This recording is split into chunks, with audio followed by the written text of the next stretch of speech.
ألذ وصفة بقى للتونة هنعملها النهاردة. هنعمل التونة اللي هو الاستيك، شرايح الاستيك.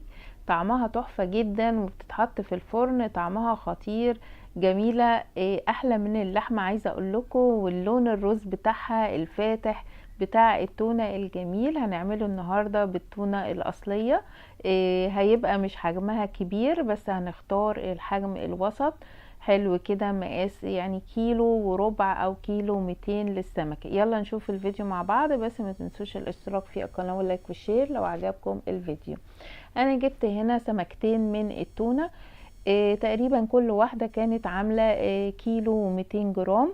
هنعمل واحدة بس للستيك والتانية هنعملها في وصفة تانية، هتشوفوا الفيديو اللي بعده هيبقى هنعمل التونة نفسها اللي هي زي علب التونة.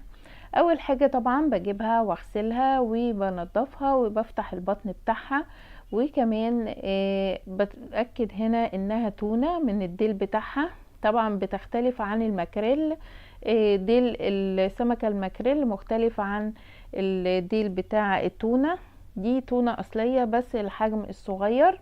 عايزة اقول لكم ان هي طبعا غنية بالبروتين والكالسيوم، جميلة جدا، حلوة بقى للناس اللي مش هناكل لحمة وفراخ وكده، فجميل قوي بيعوضهم عن البروتين. ببتدي طبعا انضفها كويس وبكحت الجلد بتاعها بالسكينة، بشيل الراس خالص وبرميها. ابتدي اعملها بقى شرايح كده متوسطة. يعني انا هنا كانت الشرايح تخينة شوية، انا رجعت يعني ضيقت الشريحة شوية، يعني قسمت كل شريحة الاتنين.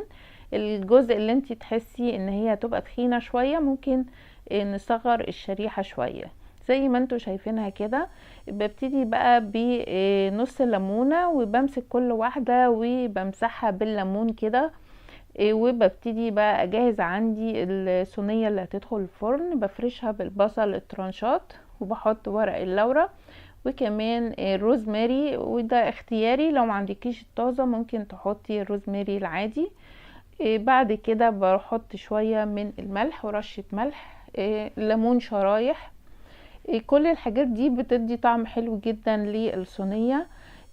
بعد كده بحط عندي بقى التونة، بجهز بقى ملح وفلفل بابريكا وتوم باودر بصل باودر، معلقة من الزيت، ممكن زيت زيتون او اي زيت نباتي. بحط برضو روزماري وبقلب عندي الخليط كويس. هنا مش بحط الكمون، انا عايزاها تبقى طعم المشويات. حطيت كمان معلقة من الكاتشب وببتدي ادهن عندي كل قطعة التونة من على الوش ومن على الظهر بالشكل ده.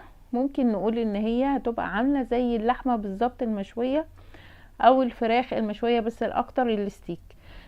شوحت كمان نص معلقة كبيرة من التوم مع شوية من البقدونس على النار كده، حاجة بسيطة، ودهنتها بيها بعد ما طلعت من الفرن. حطيتها في الفرن ما اخدتش حوالي نص ساعة او ساعة الا ربع. اول ما بتبتدي تحمر كده مش بتاخد وقت خالص في الفرن وبتطلع.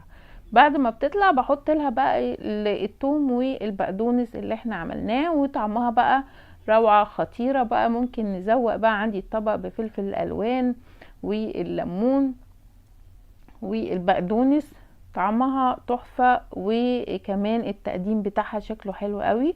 لو عجبكم بقى الفيديو ما تنسوش الاشتراك في القناة واللايك